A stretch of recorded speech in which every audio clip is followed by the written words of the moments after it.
शं वरुणः शन्नो भवत्वर्यमा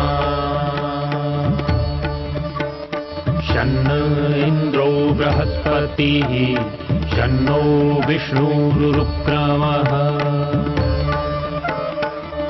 ॐ शान्ति शान्ति शान्तिः।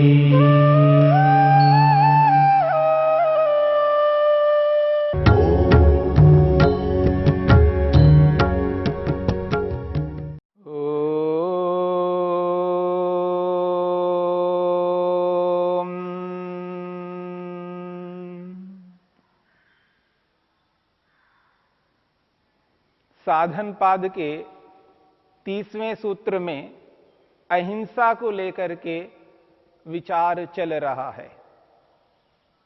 सूत्र है अहिंसा सत्य अस्तेय ब्रह्मचर्य अपरिग्रहा यमाः।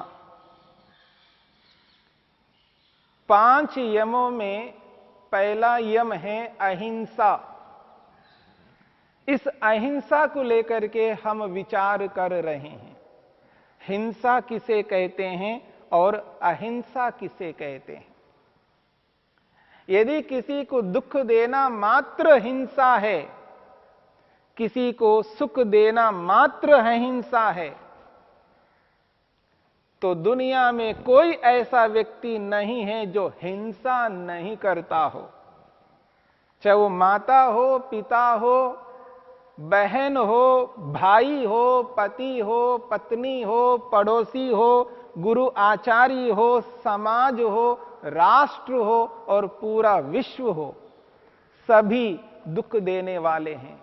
और तो और इस संसार को बनाने वाले परमपिता परमेश्वर ने सृष्टि की जो रचना की है, हम सबको कर्मों का फल प्रदान कर रहे हैं।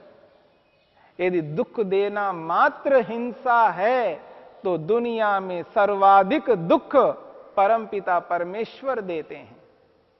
उससे बढ़कर अधिक दुख देने वाले इस संसार में और कोई पदार्थ नहीं है, याद रखना। और जबकि परमपिता परमेश्वर को वेद में पूर्ण अहिंसक कहा जाता है। अरुषम शब्द आया है वेद में। वेद में अरुषम शब्द आया है और इसका अभिप्राय होता है पूर्ण अहिंसक। परमपिता परमेश्वर पूर्ण अहिंसक है, हिंसा कभी नहीं कर सकता। और जो लोक में जो प्रचलन है, दुख मत देना, किसी को पीड़ा न देना, किसी को कष्ट न देना, किसी को सताना नहीं, किसी को पीटना नहीं, किसी को मारना नहीं, केवल इतना यदि लेते हैं तो ऐसा तो सभी करते हैं।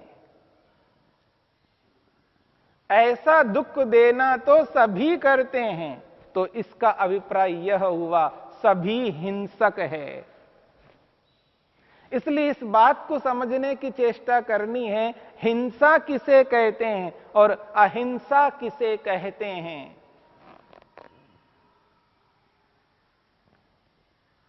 यदि कोई व्यक्ति संसार में जो प्रचलन वाली हिंसा है, संसार में जो प्रचलन वाली जो अहिंसा है, उसको लेकर के चले तो ठीक प्रकार से जीवन यापन नहीं कर सकते। इसको ना हिंसा ना अहिंसा कहा जाए। वास्तव में हिंसा उसे कहते हैं, अहिंसा उसे कहते हैं जिसके पीछे न्याय हो।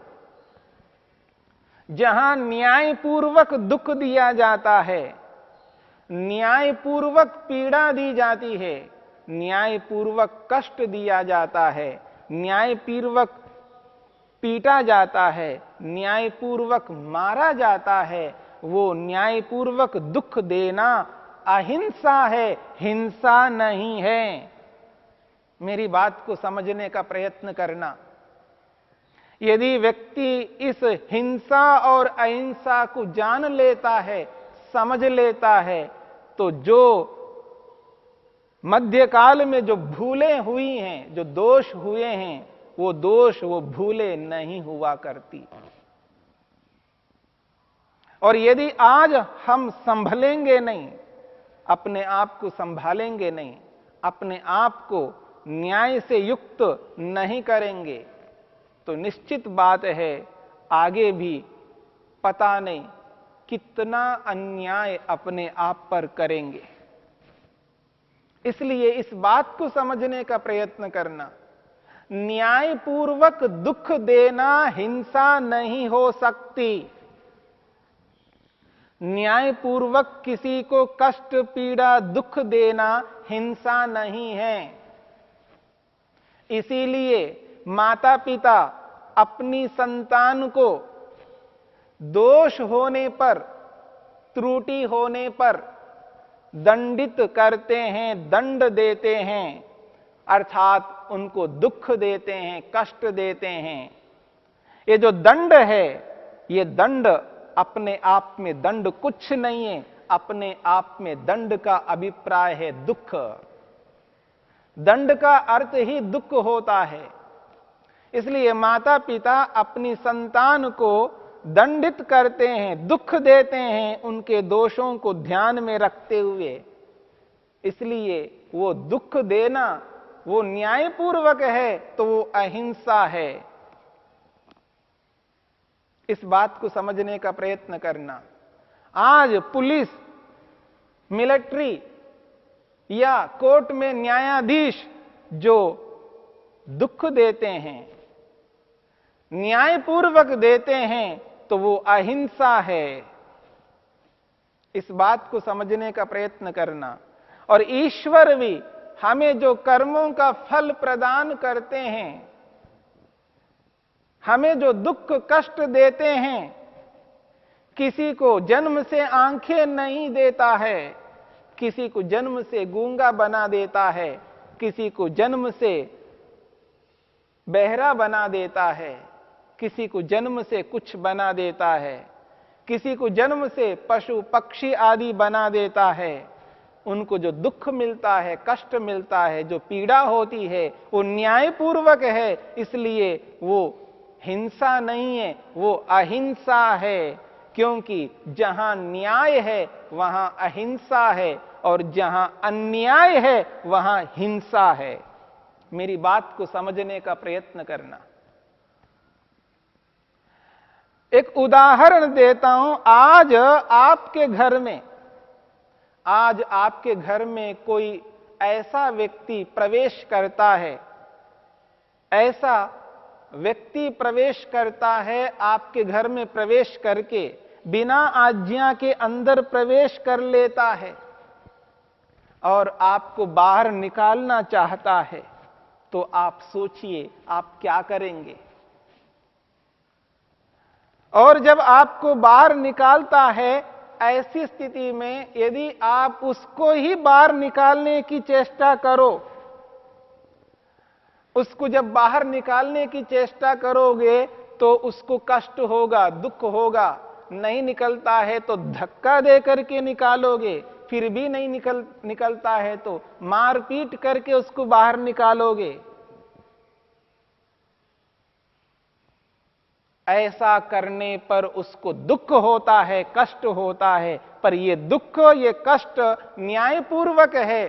और इतना अधिकार प्रत्येक भारतीय को है। हमारा संविधान कहता है अपनी रक्षा करना। यदि जो वो व्यक्ति इस रूप में अंदर प्रवेश करके आया है और वो आपको मारने के लिए उद्यत हुआ है, उसके मारने से पहले सूझबूझ से आप शीघ्रता से उसको ही यदि आपने अपनी रक्षा के लिए उसको मार देते हैं, ये हिंसा नहीं है, ये अहिंसा है। ये भारतीय संविधान भी इस बात को कहता है। आपने न्यायपूर्वक ऐसा किया है, उसको कष्ट दिया है, पीड़ा दी है, तो ये न्यायपूर्वक होने से ये हिंसा नहीं है, ये अहिंसा है।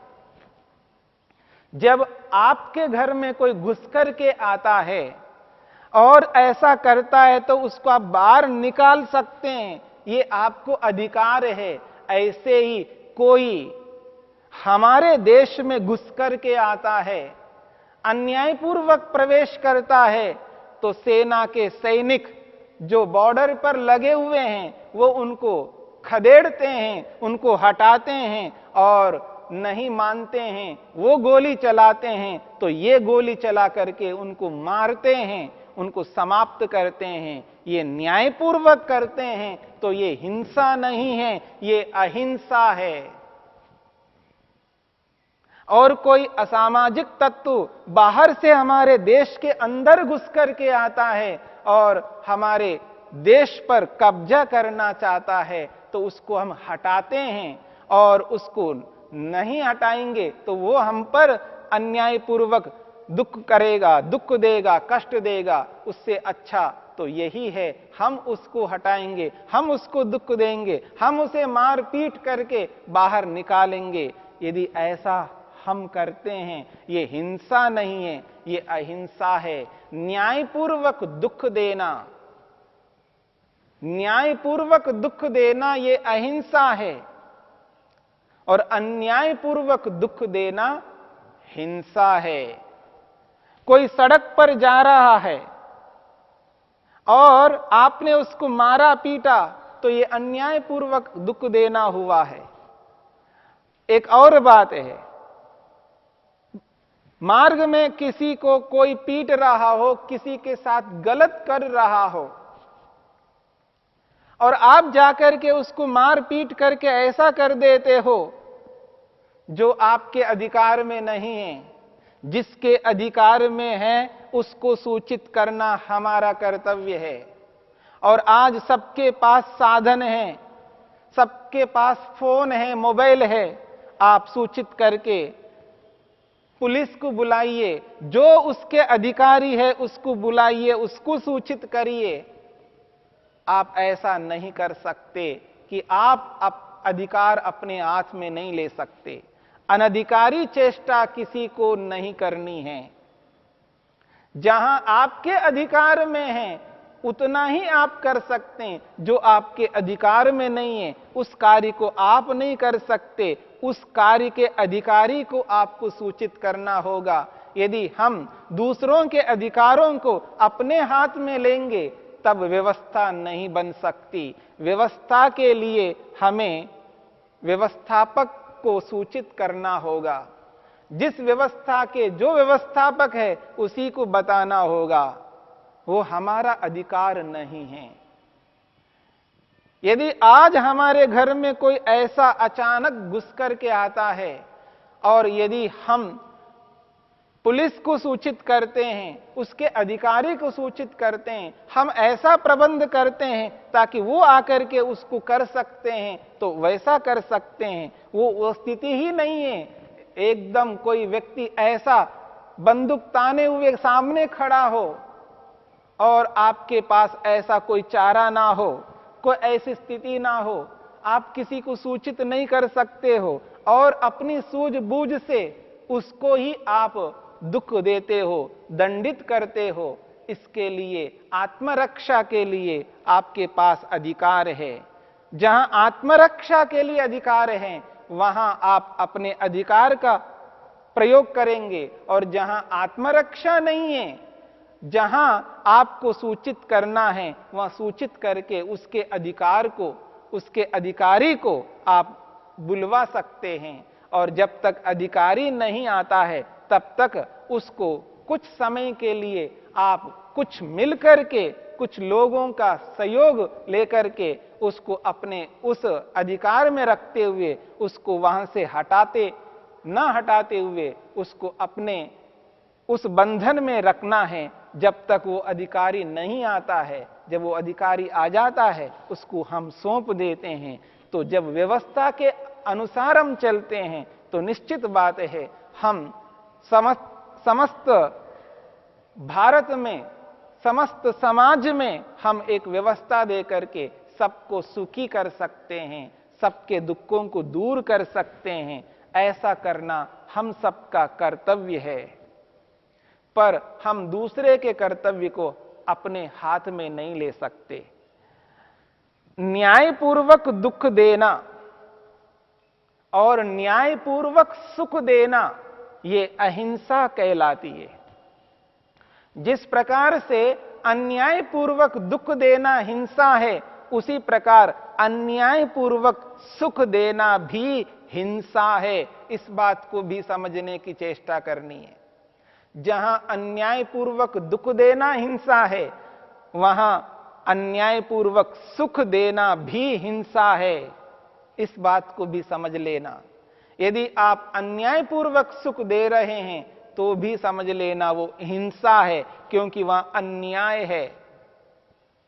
जिसको मिलना चाहिए उसको ना दे करके जिसको नहीं मिलना चाहिए उसको दिया जाता है, तब वहां अन्याय होता है। और वो अन्यायपूर्वक जो दुख दिया जा रहा है उसको भी हिंसा कहेंगे।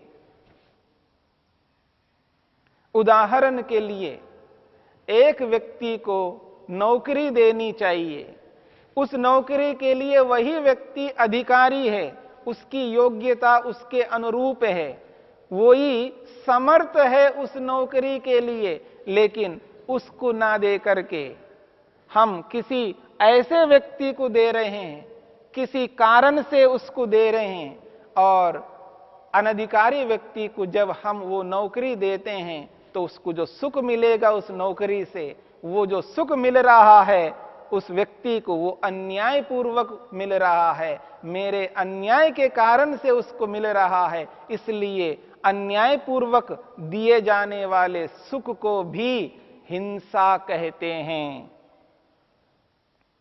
अन्यायपूर्वक सुख भी नहीं दे सकते, अन्यायपूर्वक दुख भी नहीं दे सकते। यदि ऐसा करते हैं तो हिंसा है। इसलिए न्यायपूर्वक दुख देना और न्यायपूर्वक सुख देना यही अहिंसा है। तो अहिंसा और हिंसा की परिभाषा में इस बात को समझने की चेष्टा करनी है, जहां न्याय है वहां अहिंसा है, जहां अन्याय है वहां हिंसा है। तो न्यायपूर्वक मन से, वाणी से और शरीर से, न्यायपूर्वक मन, वाणी, शरीर से किसी को दुख, कष्ट, पीड़ा आदि दिया जाता है तो उसको कहते हैं अहिंसा। और अन्यायपूर्वक मन से, वाणी से और शरीर से किसी को दुख दिया जाता है या सुख दिया जाता है, उसे कहते हैं हिंसा। इसलिए इस हिंसा और अहिंसा को समझना हम सबका कर्तव्य है। यदि हिंसा अहिंसा को न समझ करके जो लोक में प्रचलित हिंसा है, प्रचलित अहिंसा है, उसके अनुसार चलने पर अन्याय किया जाएगा। हम सबके द्वारा दूसरों को अन्याय किया जाएगा और उस अन्याय का परिणाम स्वयं दुखी रहेंगे और अन्यों को भी दुखी करेंगे। इस प्रकार इस न्याय को, इस हिंसा को, इस अन्याय को, इस अहिंसा को समझने का प्रयत्न करना। अर्थात जहां न्याय है वहां पर आप उसको हिंसा कहो और जहां अन्याय है वहां उसको अहिंसा कहो, ये अनुचित होगा।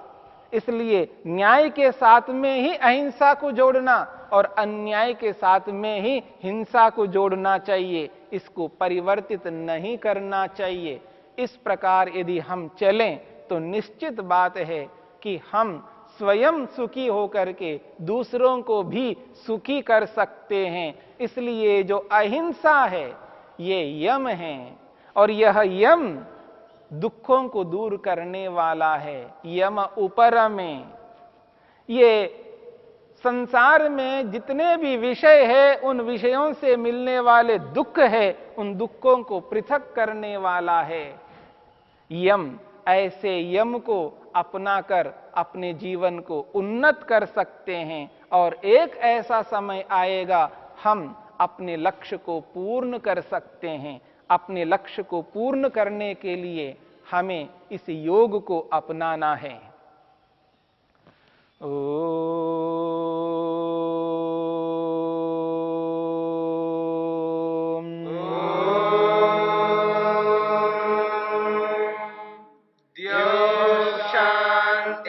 शान्तिरन्तरिक्षं शान्तिर्पृथिवी शान्तिरापः शान्तिरोषधयः शान्तिः वनस्पतयः शान्तिर्विश्वे देवा शान्तिर्ब्रह्म शान्ति सर्वं शान्ति शान्तिरेव शान्ति क्षमा शान्तिरेधि ॐ शान्ति शान्ति शान्तिः